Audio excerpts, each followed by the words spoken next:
Olá, boa tarde. Nós vamos começar uma live hoje, vamos conversar com a Selma Cabral. Selma Cabral é uma pessoa que atua na educação há vários anos e, além de ser uma grande amiga, é uma ótima profissional e ela fala da educação integrativa. Esse tema é um tema momento e também sempre na educação. Por quê? Integrar as pessoas, integrar os espaços, integrar a vida, faz parte do processo educacional como um todo. Então, eu já fiz o convite para a Selma, ela já está entrando. Olá, Selma! Olá, Paulo, tudo Tudo bem? bem? Legal poder falar contigo. Pois é, saudade de você. Eu também, sou só assim para encontrar, né, Selma? Nossa, esse ano tá danado, né? Esse ano as coisas estão tão diferentes, mas tomara que as coisas se resolvam logo. A Cláudia Helena Com já entrou certeza. aqui e tem um tanto de gente entrando. Selma, Ótimo. então, você sabe o objetivo dessas lives, né? A gente está arrecadando 21 cestas básicas para alimentar 21 famílias, para virarem o ano de 2021, do século 21, pelo menos com alimento no Natal e no Ano Novo. E aí, Isso todo aí. mundo que entrar, a gente convida se quiser ajudar, me procura depois, me chama, tá? E eu agradeço a Uhum. sua atenção de participar e incentivar o nosso projeto, tá bom? Ai, sempre, né, Paulo? Selma, mas eu estou curioso. O que é educação integrativa? Pois é. Esse nome surgiu de uma caminhada, né? Sou educadora, fui professora, coordenadora, participei, né, me formei como coaching e sempre na busca é, de algo que seria realmente significativo dentro da educação. E aí eu vi o seguinte: é, unir diversas práticas para um objetivo seria interessante, né? Não é só coaching, não é só uma aromaterapia, não. São vários recursos que a gente usa, né, para trabalhar a educação. E não é só a educação escolar, a educação como um todo, né? De crianças, de jovens, de adultos, porque a vida da gente é um processo educativo, né? E também a educação integrativa, por quê? Porque nós somos corpo, mente e alma, né? E algumas práticas dão um foco em uma dessas áreas. E para a gente alcançar os resultados que a gente quer, eu acho que a gente tem que trabalhar esse ser humano como um todo, integrar essas partes, que muitas vezes estão desconectadas, né? Às vezes a E, gente dá uma atenção ao cognitivo, às vezes ao emocional, mas a integração dessas partes é que se faz, né? Que é importante. eu já vi muitos gênios, assim, pessoas com altas habilidades e muito tristes, né, Selma? Isso. Precisa, então, equilibrar essas realidades na vida da pessoa para ela atingir uma satisfação com a sua vida, com o que ela realiza no mundo, encontrar o seu propósito. É isso que você trabalha como coach, porque eu te conheço como palestrante, consultor, orientador, viajamos muito juntos.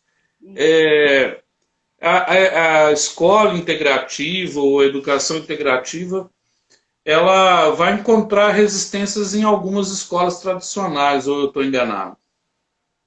Olha, eu acho que tudo que é diferente encontra uma certa resistência, né? Porque a nossa zona de conforto, né, ela impede muitas vezes de algo novo chegar.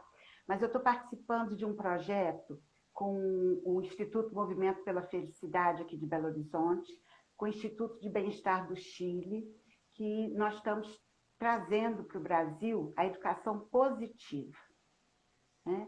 Ela começa na Austrália, a Espanha já está numa caminhada bem interessante, e agora a gente vai trazer isso para o Brasil. né? O que a gente vê muito é falar assim, trabalhamos a educação positiva, mas não, né? Dar um enfoque na disciplina positiva, ou dar um enfoque na inteligência emocional. Essa proposta, ela é maior, né? Porque a gente integra diversas abordagens no contexto escolar, né? Isso eu estou falando do contexto escolar.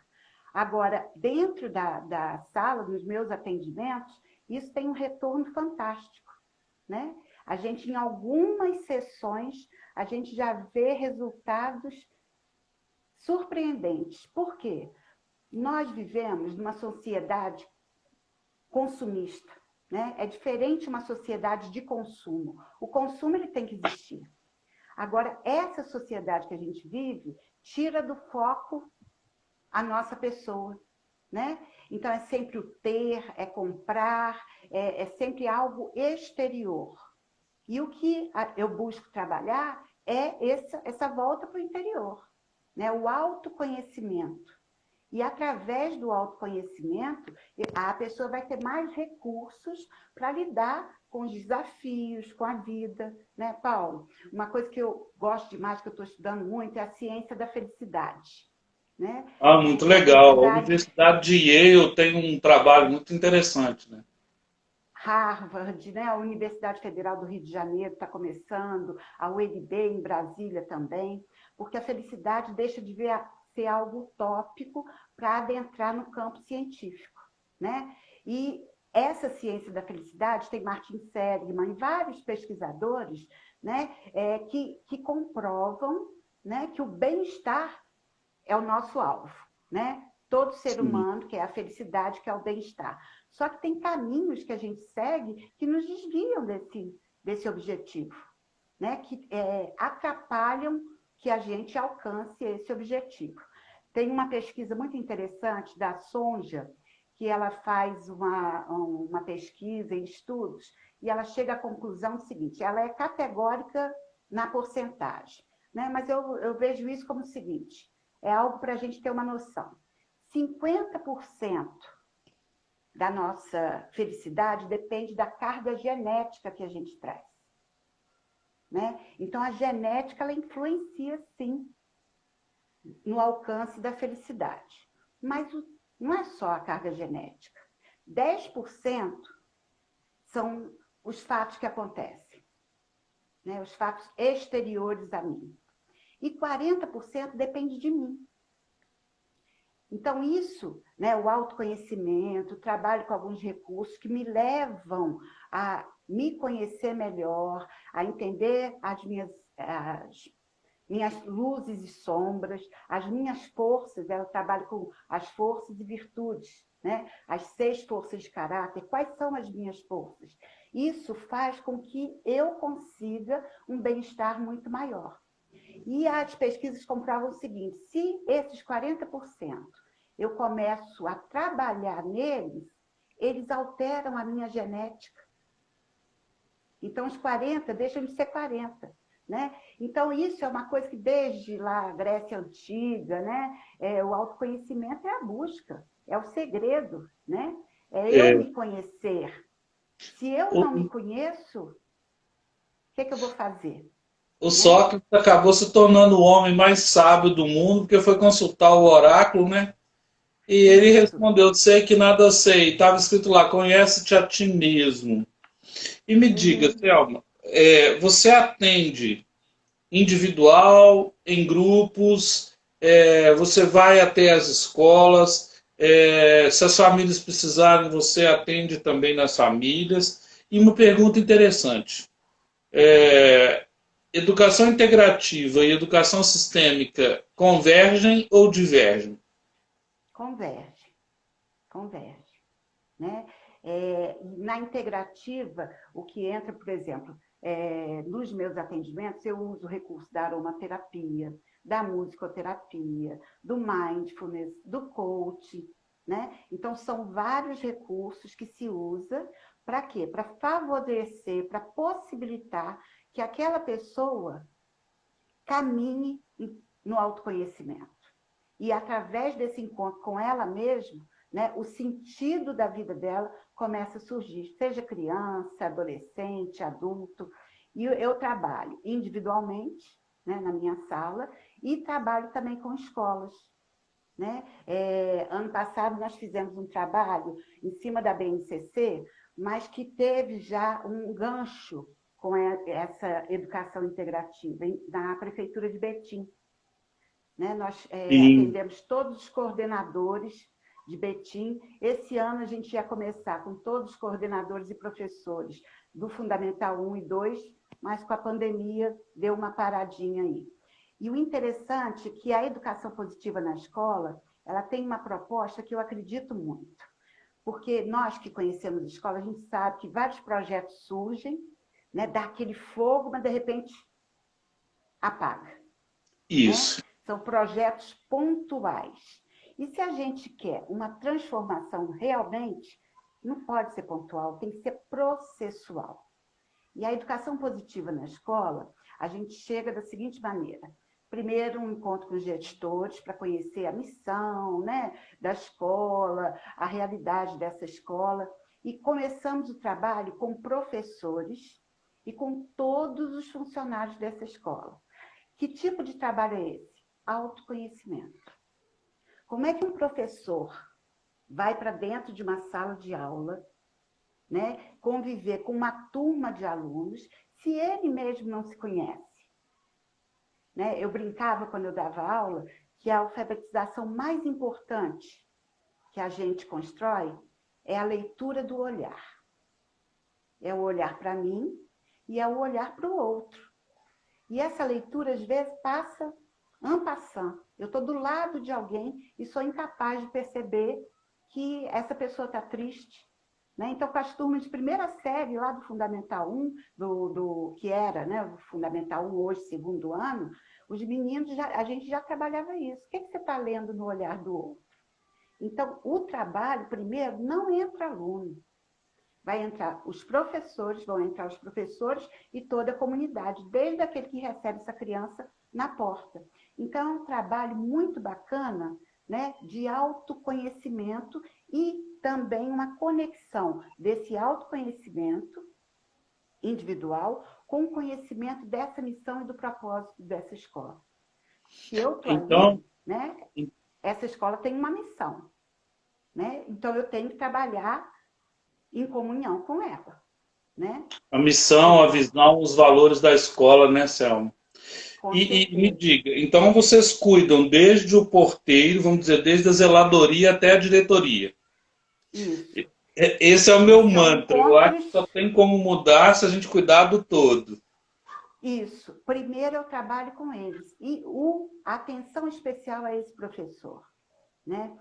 Porque no ambiente de escola, isso aí vem já do inconsciente coletivo das escolas, é um ambiente de competição, né?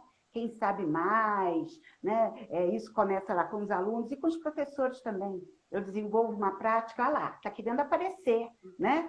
Para o coordenador. Ou então, o que você faz de meia-noite às 6? Né? Então, são várias coisas que a gente ouve nesse campo. Então, a gente tem que trabalhar primeiro com cada indivíduo desse, para ele saber trabalhar em grupo também. Ele tem que conhecer as forças dele, né? As forças de caráter, para ele identificar também o outro e reconhecer a importância dele e do outro. Depois desse trabalho inicial, aí é que vão entrar os alunos. Então, geralmente, esse trabalho dura um ano. Né? Depende da escola, a gente vai fazendo toda uma avaliação processual. Depois desse momento, entram os alunos e as famílias, porque a família tem que ser inserida também. Né? Então, a família vai entrar, né? Porque a relação da família com a escola também é uma relação que apresenta conflitos. E a gente tem que trabalhar essas duas partes, em prol do quê? Do objetivo comum, que é a formação dessas crianças, desses jovens. Né? Então, a família vai entrar, a gente trabalha a disciplina positiva, né? Tudo isso, todo esse trabalho é mindfulness, são recursos do coaching, a disciplina positiva, o conhecimento teórico e prático da psicologia positiva. Quando entram os alunos, aí... A Cíntia está fazendo uma pergunta aqui. Ela está perguntando o seguinte: converge ou diverge com a educação sistêmica, que é a constelação familiar, que Uhum, é entender os cenários ali todos, né? Que a uhum, escola uhum. tem, a hierarquia, né? O amor, aquilo que a constelação familiar fala. Aqui tem algumas pessoas comentando, Selma, olha, Hum, essa fala é super significativa atualmente, a própria Cíntia que está dizendo, o projeto precisa ser processual, porque senão o pessoal tudo de uma vez não, o pessoal é, não dá conta. Então, diz para nós, uma vez que você usa ferramentas do coaching, ferramentas da psicologia positiva, uhum. como é que fica a linguagem? Você sente a linguagem das pessoas evoluindo? Muito se fala hoje de comunicação não violenta, né? Também E entra. só Uhum. que a pessoa, se ela se violentar na própria comunicação consigo, ela vai acabar transbordando isso no ambiente, né? Com certeza. Por Aí eu isso que a queria te gente ouvir sobre trabalha, por isso que a gente trabalha inicialmente essas oficinas, esses encontros com os professores e com a comunidade toda, né? Então, todas essas técnicas, elas são usadas com os professores. Eles vão descobrir quais são as forças e virtudes dele, o que que isso significa e simboliza, né? Como que eu posso, porque até então, o que que a gente faz? Eu fiz um curso e escutei isso de um professor, isso ficou na minha cabeça, Paulo. Ele falou o seguinte: você tem as suas forças e as suas virtudes, né? Desde pequeno. Você entra para uma escola, então você tem uma facilidade e uma tendência, vamos supor, para ciências humanas, né? Então, o que que acontece? Muitas vezes você vai ter uma dificuldade em matemática. Aonde que se dá atenção no percurso desse sujeito na escola? Nas ciências humanas ou na matemática? Na matemática. Ele nunca vai ser bom naquilo, né? Ele não vai usar aquilo para a vida dele. A matemática é importante, é fundamental. Mas ele começa a só olhar, estudar para matemática, aula particular de matemática, isso é a matemática, né? A autoimagem cai porque eu não sou bom em matemática, eu estudo, estudo, estudo e não consigo. E onde ele é bom, fica esquecido. E isso é muito sério, né? é sério porque esse adulto, né, ele leva para a criança dele. Estou falando Uhum. bobagem, Céu. É preciso De curar a jeito criança interior nenhum. do adulto, não é? Com certeza. Isso é o primeiro passo, não é? Ressignificar a nossa história, entender a nossa história, né? Ver que não existem culpados, né? Existem vivências que nos ensinam, né? E que tudo que acontece, eu posso atuar de uma maneira mais positiva, né? Então, todos esses recursos são trabalhados com essa equipe. É bonito demais, Paulo, porque Que aí você vê legal. realmente uma transformação. E aí o que vai acontecer? Esse professor de matemática, passando por isso, o que a gente percebe? Ele leva para a aula dele de matemática um novo olhar, né? Não é ele parar. Agora a gente tem que colocar uma vez por semana, incluir no currículo a educação positiva. Pode até ter, bacana. Mas não adianta eu colocar como uma disciplina do currículo, um momento presente do currículo, se os outros momentos não tiverem uma transformação. Então, você começa com esses professores para a mudança desse olhar. E o mais bacana, sabe o que é? Quem faz o projeto não somos nós. Quem constrói o projeto para a escola é a comunidade educativa, pais, professores, gestores. Então, o projeto não vai ser um projeto imposto, né? Porque muitas vezes acontece isso. Vem um projeto para você aplicar, né? Ele vai ser um projeto criado por essa comunidade. E nós vamos acompanhar esse processo. É bonitinho demais os meninos, né, pequenininhos, com um novo olhar, identificando que nós não somos expert em tudo, mas que nem por isso a gente perde o valor da gente, né? E a questão do PERMA, eu não sei se o pessoal aqui já escutou falar, o Martin Seligman, ele faz uma investigação sobre o que é uma vida feliz. como ter o bem-estar. Então, ele começa com 3 e depois ele vê que precisava de mais 2. Então, ele chega a 5 elementos que são fundamentais para realmente você ter uma vida feliz e alcançar o bem-estar. A primeira coisa são as emoções positivas. É fundamental. E a gente sabe disso, não é? Quando a gente Sim. vive alguma coisa boa, feliz, a gente fica no uau, né? Que bacana. E isso nos alimenta, né? Não é só a emoção positiva pelo prazer de ter, mas é também pelo prazer de ser, né? Aí entra a gratidão, a importância da gratidão. Né? O que a gente está vivendo hoje que é bacana? O que eu sou grato pelo meu dia de hoje? Começar a identificar isso. Por quê? Porque uma pessoa que vive emoções positivas, ela se torna mais forte para enfrentar os desafios. Então, isso é um elemento. Ele sozinho não faz uma pessoa feliz. O segundo elemento é como se fosse uma mente positiva. É eu fazer uma coisa que eu sou bom naquilo e motivado para aquilo. Aí entra o flow, né? A gente vive isso. Quando a gente está motivado, quando a gente quer fazer uma coisa, parece que o tempo voa e a gente não percebe, né? Então, isso é importante também. Eu ter ações onde eu vou colocar aquelas minhas forças em prática e vou ver o resultado daquilo. Você ia perguntar alguma coisa, Paulo? Isso, eu estou curioso aqui para te perguntar o seguinte. É, a comunicação dentro da comunidade educativa, muitas vezes, ela é uma comunicação que não é integrativa, porque a escola fica com medo de falar com a família Uhum. fica falando nos grupos de WhatsApp que nem tem a ver com a escola, seja escola pública ou privada. E Uhum. os estudantes têm a sua versão da história.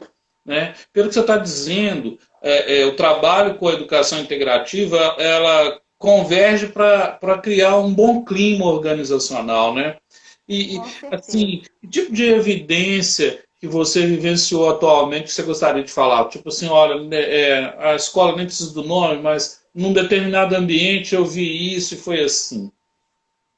Olha, ano passado em Betim foi muito interessante, porque eu trabalhei com as coordenadoras, né, da educação infantil e no final com 600 educadores da educação infantil.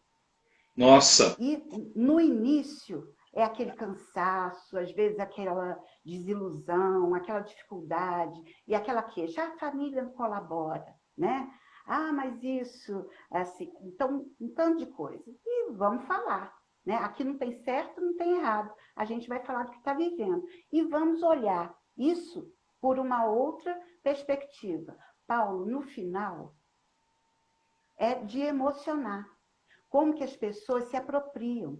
Porque todo mundo que vai para a área da educação, ninguém vai visando ficar rico. de forma Isso é nenhuma. um, né? Todo mundo que vai para a educação vai com uma motivação. Né? Ah, eu vou ajudar, eu vou contribuir na formação de pessoas diferentes, vou contribuir no mundo melhor. E esse sonho, com o tempo, ele vai desaparecendo. As dificuldades vão tomando conta, né? E o peso vai ficando grande. O que a gente tem que fazer? Resgatar esse sonho, resgatar possibilidades.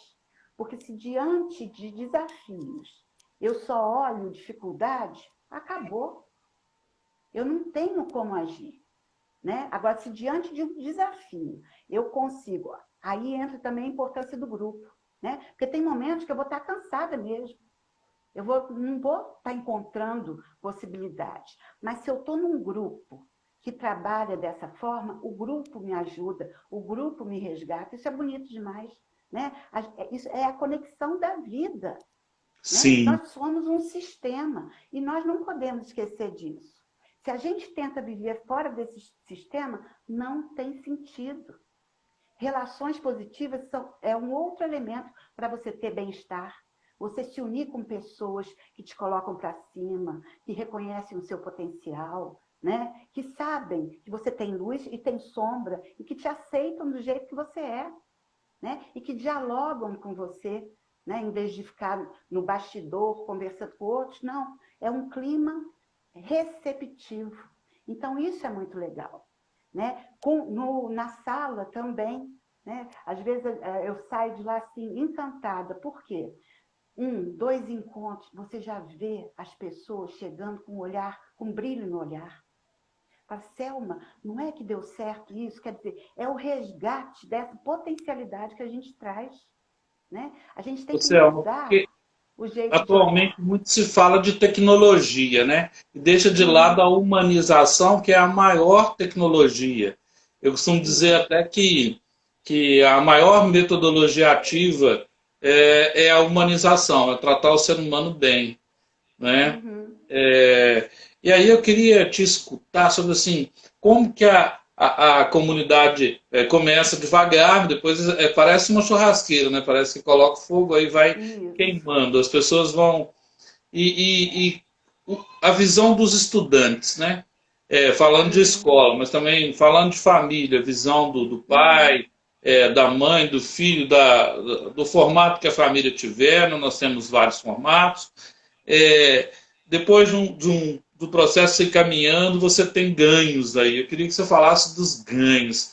Por quê? Tem o paradigma da abundância e o paradigma da escassez, né? Quando a gente Uhum. consegue deixar o da escassez de lado, a gente começa a ter a abundância Com no processo certeza. todo. E isso é muito lindo. Por quê? Às vezes a família procura o trabalho, né? Porque tem uma visão daquela pessoa. Olha, está precisando disso, disso, disso. Né? A primeira coisa que eu falo, eu quero ouvir a pessoa. O que, que você acha que você está precisando? O que, que você está vivendo? Mas, ao mesmo tempo, escutar os familiares. Né? Tem alguns encontros que são com a família. E no final, outro dia, eu escutei isso de um pai, que eu achei bacana, Selma. Olha só, eu trouxe a minha filha para participar desse processo. Mas esse processo era a última sessão. Todos nós estamos saindo diferentes. Não foi só para minha filha. Toda a nossa família está diferente. Por quê? Porque às vezes os pais têm uma expectativa em cima do filho, né? E quando a gente cria uma expectativa, isso pode ser negativo, que a gente deixa de olhar quem é aquela pessoa. Eu fico pensando uma coisa que eu sempre converso, é o seguinte, que dia? Ah, porque está ruim nisso, está ruim naquilo, é desorganizado, não tem foco, não tem persistência. Tá, mas o que ele tem de bom? Às vezes a pessoa se cala, não consegue responder. Depois de um tempinho responde. Por quê? Porque essa tensão a gente deixa de ver o bom e o bonito no outro. Né? E Então, aí, isso ir para a tudo escola, ir para os acontecimentos, acaba virando um fardo, né? Porque esse fardo, paradigma da peso, escassez trava a pessoa, né, Selma?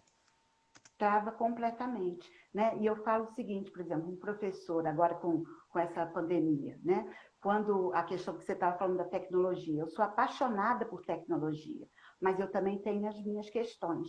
Você já notou que hoje em dia quase a gente não liga para ouvir a voz de uma pessoa? Se a gente quer saber alguma coisa, a gente vai no WhatsApp e acha que ela tem que responder logo. Eu não me dou o trabalho de Isso. ligar, né? E ali eu fico sem ouvir a voz, eu posso não estar perto, mas se eu estou falando com você, eu vou, uai, Paulo, o que, que você tem? Ontem eu estava falando com uma amiga minha, uma coisa pequena, você está gripada? Né? Por quê? Porque ela sentiu algo na minha voz. Né? Como tem gente que eu converso, você está triste? Está preocupado? Pela voz a gente consegue conectar com uma pessoa. E hoje em dia a gente está tirando tudo. E isso é muito triste, né? Porque a tecnologia não pode tirar o elemento fundamental da vida humana, que é a conexão entre os corações, né? É a conexão entre as pessoas. Você falou da conexão aí, eu já te fiz o convite, vou fazer público agora. Eu estou precisando que alguém escreva um capítulo lá no livro coletivo sobre essa conexão com o ser, sabe? Porque o livro é de educação transmediática.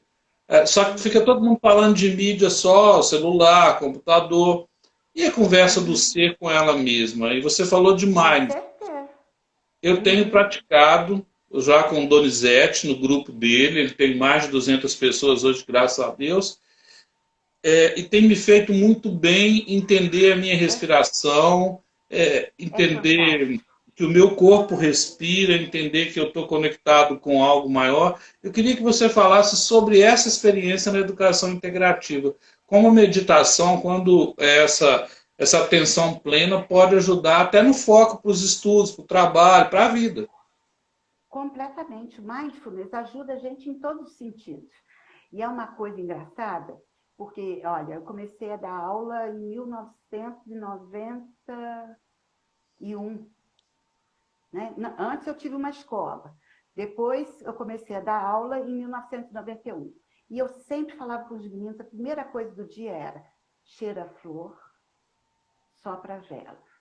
A gente começava com um dia assim, terminava com um dia assim. E quando tinha momento de conflito, eles já iam, deixa cheirar a flor e soprar a vela.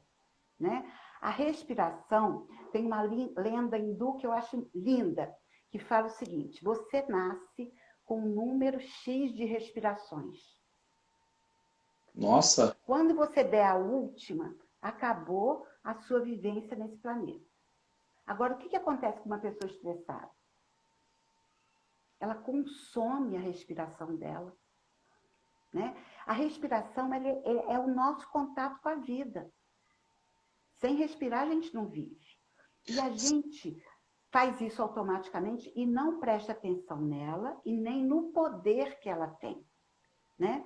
Então, são técnicas, desde 3 anos, criança pratica o mindfulness. Né? Soprando uma bolinha de sabão, dependendo da condição que você está, ela vai praticar o mindfulness. E ela vai sentir no corpo dela a diferença. O que o mindfulness faz? É o momento do agora. Agora que é importante. Eu não posso preocupar nem com o passado, nem com o futuro. É agora que eu estou construindo minha vida. Minha vida é o agora. Eu tenho que ter consciência desse momento. Né? E eu tendo consciência, tem uma prática que eu amo, que é a prática do congelamento. Você já fez? No a Mindfulness? prática, Do congelamento? não, ainda não. Essa prática é o seguinte: em determinados momentos da sua vida, você está andando na rua, fazendo o que for. Literalmente, e começa a prestar atenção no seu sentimento, no que você estava pensando. Você congela aquele instante. É fantástico você se perceber como é que você está. Se o meu coração está acelerado e tal. No momento de uma raiva, congela. Sem A raiva é enxergar o bom, que está né? acontecendo. Todo E a mundo fala raiva assim, respira, inspira. Quando você vai tomar uma não pira. decisão. E agora muitos pais com filhos convivendo mais, porque, vamos ser francos, o pai saía mais cedo, a mãe também, aí o filho cheio de atividades, né? Era Uhum. lindo, mas eram desconhecidos. A E por pandemia que que é... trouxe uma vivência maior. Como é que é esse respira para o filho e esse respira para os pais, Selma? Pois é, não é à toa que depressão, transtorno de ansiedade, né? Os índices de suicídio, de violência em casa aumentou. Né? Agora, aí eu falo, eu gosto de olhar o lado bom, né, Paulo? Aumentou, é um fato e a gente tem que trabalhar. Mas que bom que deu uma parada, né? Porque muitas vezes a gente não conversava com o filho da gente, a gente não sabia o que ele estava aprendendo, né? Então, isso, e qual é o problema dessa parada? Falta de autoconhecimento. Uma dificuldade de eu viver momentos de solidão que são fantásticos. Eu preciso ter um momento sozinho comigo, né? Então, essa interiorização que a pandemia trouxe, ela trouxe ansiedade. Por quê? É muito difícil, de uma hora para outra, eu encontrar comigo, encontrar com o outro que está vivendo comigo, né? Então, o que acontece na família? Ela precisa, nesse momento que não está sabendo gerenciar, de uma ajuda, né? Então tem, por exemplo, mas eu não tenho como procurar um profissional. Vai no YouTube, tem milhões de práticas de mindfulness que você pode fazer com as crianças, né? Faz uma roda de conversa, né? Como é que foi o dia hoje, né? Uma coisa que a gente precisa aprender é falar dos nossos sentimentos com os nossos filhos. né? Eu sinto raiva também. A raiva, né, não é um sentimento ruim. O ruim é o que eu faço com a raiva. A raiva é normal, eu vou viver sentindo raiva em vários momentos. Agora, o que eu vou fazer com essa raiva? Ela vai me consumir ou eu vou aprender a gerenciar isso? É Muito isso que o legal, filho. Mindfulness faz.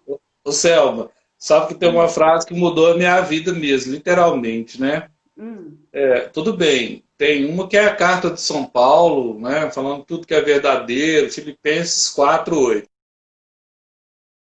do retiro espiritual que eu fiz. Mas tem uma frase que é filosófica. Ela é: hum. não importa o que fizeram do homem, importa o que ele Amo. fazer daquilo que fizeram dele. E aí eu Essa queria te frase é a perguntar. entrada do meu Facebook. Olha que legal, Sartre, então. Amo. E é isso, não é, Paulo?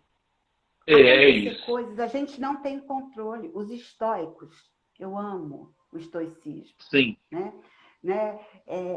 Essa filosofia fala o seguinte, aqui em casa eu brinco com os meninos que eu faço isso, ó, paz e amor. Nem sei se o paz e amor veio disso, mas na vida você só tem duas situações.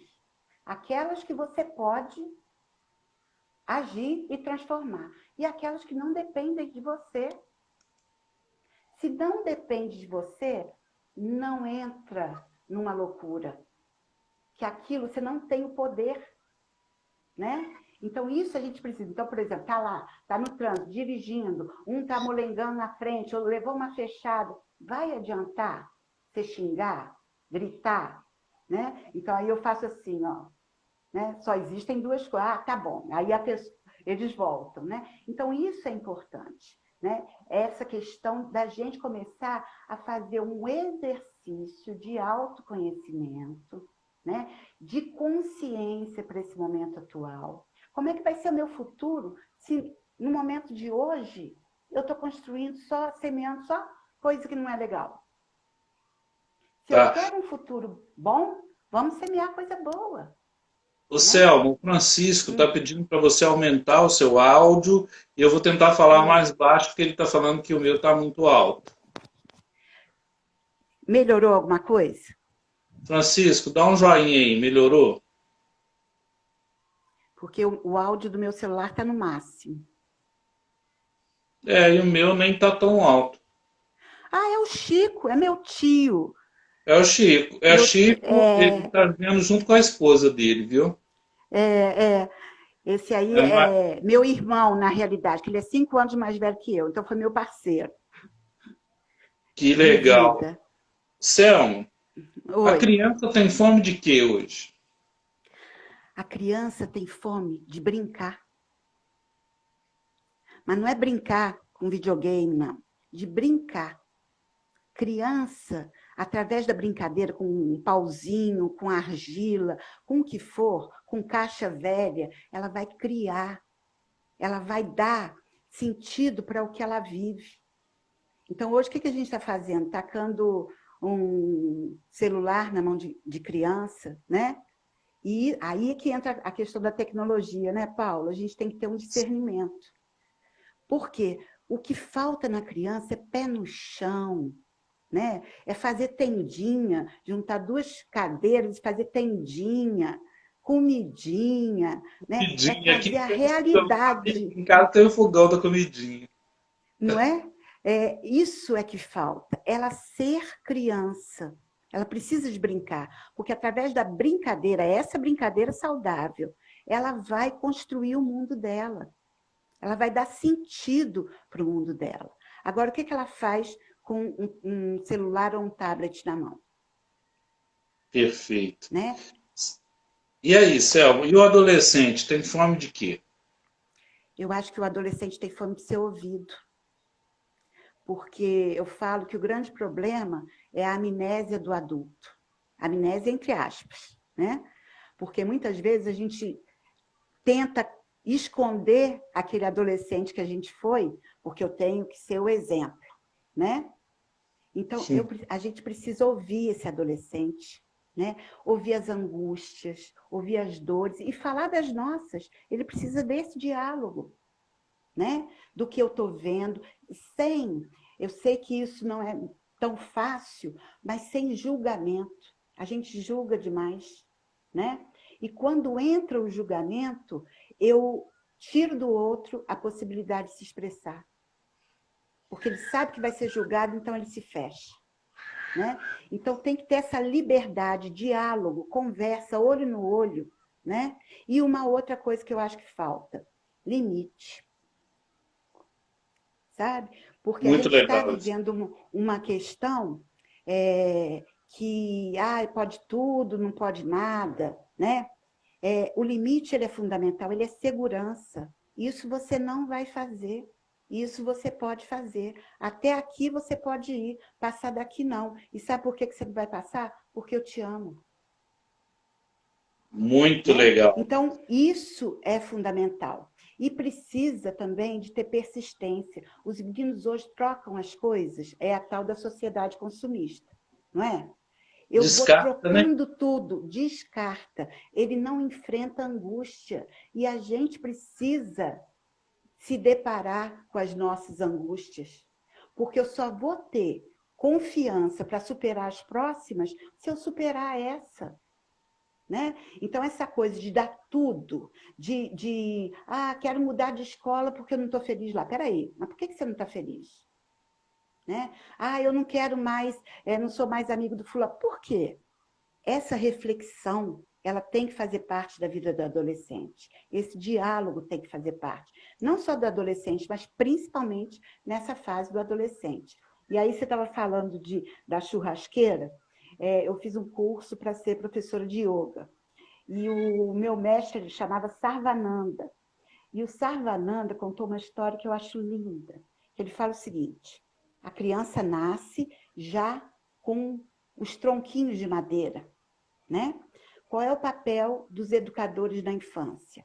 Acender, colocar brasa nesse carvão, né? Sim. Então aí é o adulto que tem que ir colocando brasa. O que vai acontecer? Aí vai ter fogo, né? O que vai acontecer na adolescência? O adulto tem que parar com isso. Mas o fogo vai desaparecer. Mas se você acendeu, a brasa vai ficar e com qualquer vento o fogo renasce. Porque aí é ele que tem que fazer renascer o fogo, não somos nós. Né? Selma, estou fazendo uma leitura dos clássicos aqui na pandemia nesse período. Não tem como sair hoje para pegar uma Uhum. cesta. Lembrando todo mundo, gente, quem quiser doar uma cesta para famílias que precisam. São 21 famílias, 21 lives. Hoje tem a Selma, hoje à noite tem uma live também com a Annelise.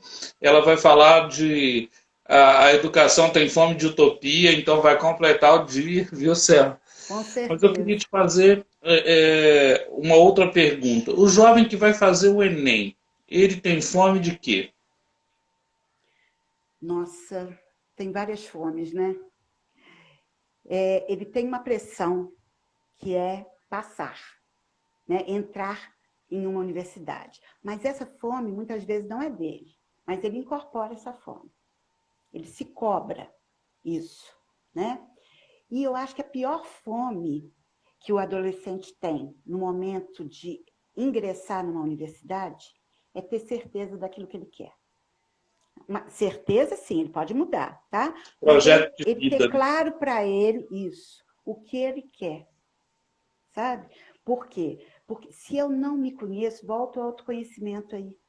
Se eu não me conheço, se eu não me entendo, e se eu não identifico minhas forças e virtudes, que tipo de escolha eu vou fazer?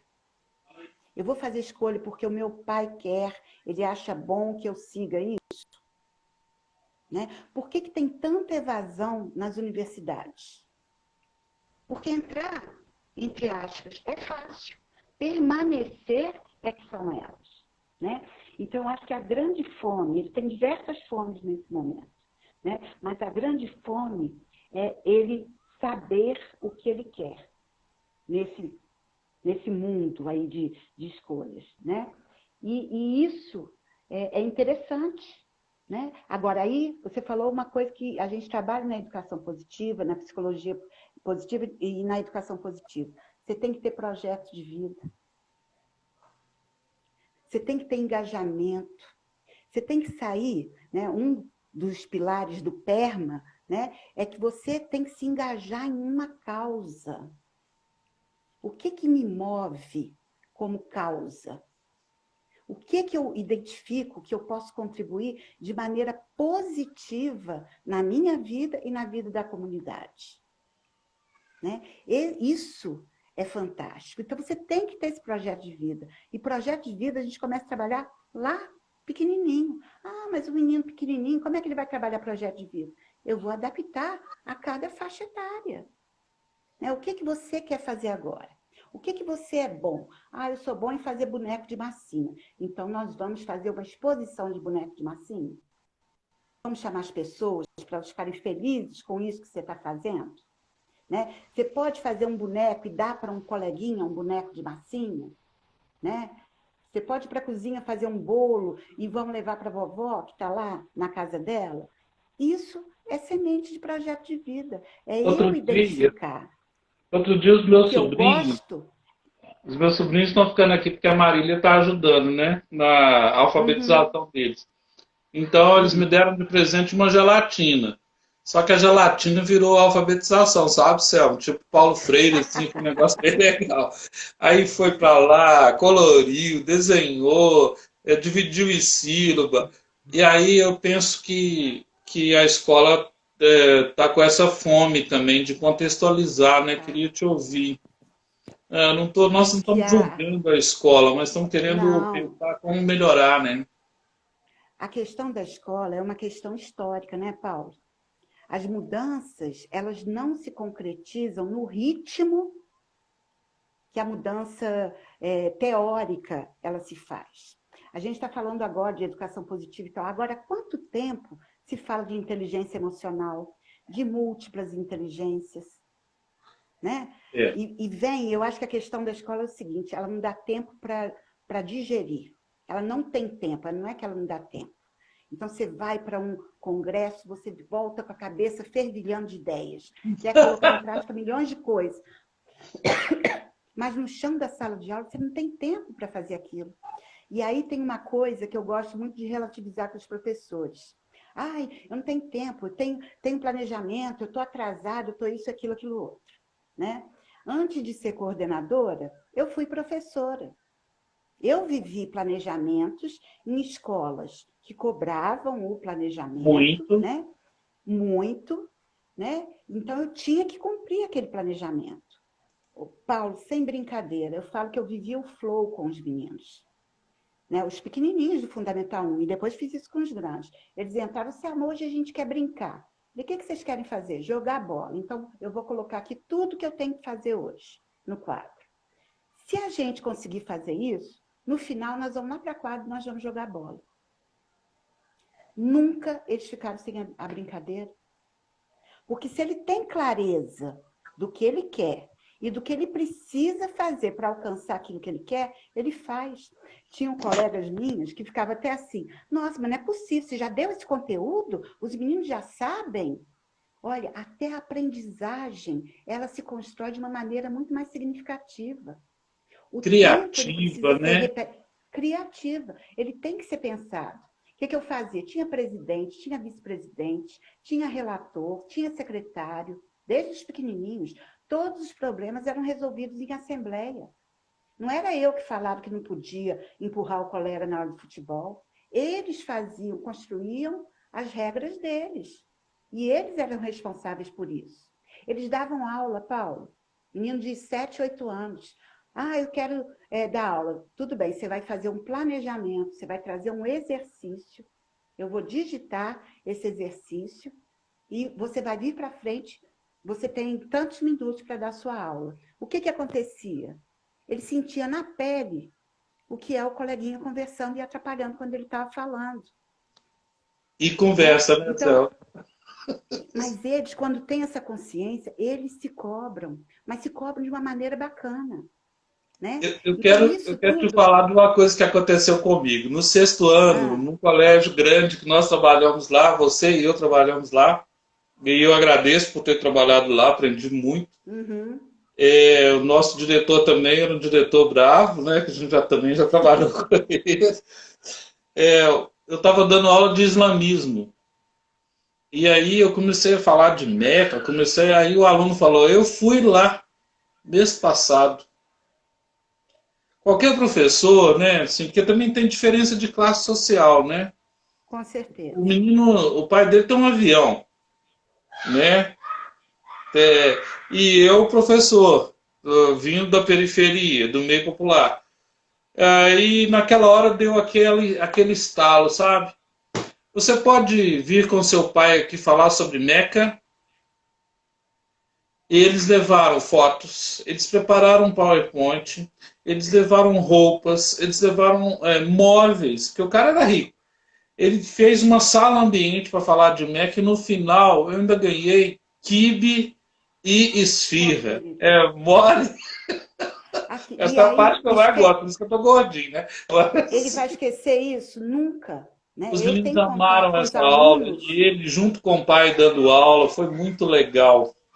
Você percebe como a relação família-escola, se você tem isso, ela muda, né? Relação professor-aluno, relação entre eles. Né? Eu tenho contato com meus alunos, hoje são médicos, administradores, né? Advogados, vários deles. Mas tem duas coisas que eu nunca me esqueço. Eu estava ensinando na primeira série, naquele tempo, dia e à noite. E aí, você conheceu o Guilherme Rodel, não conheceu? Sim, sim. De o filho dele, o Diogo, com 7 anos. Ah, eu passei uma pesquisa, porque eu não ensinava, não dava conteúdo. Eles pesquisavam antes e no dia seguinte a gente partilhava e eu entrava com conteúdo. Na hora do Guilherme falar, ele me disse o seguinte: olha, meu pai falou que o planeta Terra é o único planeta que tem, durante o dia, o céu azul. Eu não sabia disso, Paulo, na Eu minha também não sei, não. ignorância. Estou aprendendo agora. Aí eu fiquei, como assim, Diogo? Olha, Sam, porque o céu azul que a gente vê, ele é azul por causa da atmosfera. Nenhum outro planeta tem atmosfera desse jeito. Eu fiquei encantada com aquilo. Até hoje eu lembro todo dia do Diogo. É. Porque hoje, quando eu olho um céu azul, eu agradeço a Deus de viver nesse planeta maravilhoso, que tem um Isso. céu azul. Né? E o Guilherme foi, deu aula para os meninos. Né? Teve uma outra experiência que eu estava trabalhando, eles queriam estudar o Japão. Não era parte do programa. E era a segunda série essa turma. E vamos embora. Aí eu chamava o professor de geografia, disso, daquilo. E um professor de geografia falando sobre as placas tectônicas, por que tem vulcão no Japão, terremoto, tinha um menino que ele estava assim abaixadinho, mas o olho dele fervilhava, brilhava. E ele não perguntava nada. Aí eu falei, Guilherme não, Diogo, o que você está pensando aí? Luciano, olha aqui, meu irmão está na sexta série estudando os vulcões. Eu não estou entendendo muito, não, mas eu estou pensando aqui que quando eu chegar lá no sexto ano, eu vou aprender muito melhor do que ele. Olha o que esse menino falou. Olha, aprendizagem Né? colaborativa, significativa e níveis, né? Né? E Habilidade os básica, meninos global, aprendiam. intermediária. Eles aprendiam tudo. Turma de segunda série, quando eu estudava quadrado, eu ensinava raiz quadrada. O que é raiz quadrada? Pelo quadradinho. Né? Então, a gente tem uma coisa muito linear. Né? Olha, para você aprender isso, você tem que ter. Não, não é. A nossa mente não é caixinha. Né? O que eu tenho curiosidade e interesse, Desculpa. o que eu tenho. Nada. O que eu tenho curiosidade e interesse, aí vamos voltar lá para o PERMA, da psicologia positiva. Eu tenho engajamento, eu tenho vontade. Né? Desejo é uma coisa que eu tenho, beleza, mas às vezes o desejo não se torna realidade, por quê? Falta vontade. E é a vontade que me dá persistência, né? Ô, Selma, você sabe que esse tempo que a gente ficou aí sem se encontrar pessoalmente, eu escrevi 3 livros, né? Eu aproveitei Uhum, 2 na pandemia. Um foi o professor Manuel que fez o prefácio, não é? bacana. O outro a professora Lucília, e o outro Valmir Xavier. Todos nossos amigos. É, vou te contar, viu? Só gente boa. É, aí A gente está explorando nesse livro que as escolas podem aprender, está fazendo um ano, fez um ano dia 12/12. Eu É, li e adorei, viu? o que você achou, Céu, mesmo? Gostei demais. Depois eu tenho umas coisas anotadas, que depois eu quero conversar com você, mas muito bacana. Então, nós vamos Você lembra? marcar outra live, porque o nosso tempo voou aqui, Voou? Já acabou? Nossa já está Senhora. acabando. Eu já quero marcar outra para você falar da psicologia positiva. E Tranquilo, para só você marcar. dizer como que as pessoas te encontram, né, para acompanhar, se elas quiserem que você acompanhe os filhos, a família, isso é imprescindível, Selma, porque Uhum, uma profissional como você, eu já tive a oportunidade de homenageá-la com o troféu de mulher educadora, né? Uma mulher como você merece ser indicada. Então, como que as pessoas te encontram? Como que a gente pode falar disso com quem tiver necessidade? Daqui vai para o canal do YouTube, daqui a pouco eu te mando o vídeo gravado, perfeito. que vai para 140 gestores, 80 de prefeitura. Uhum.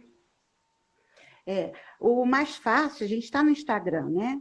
É pelo E, próprio Instagram, né? Mandar um direct a gente pode, eu posso mandar o telefone, e-mail. Eu acho que a forma mais perfeito. fácil é pelo Instagram, né? É Selma Educacão Integrativo, né?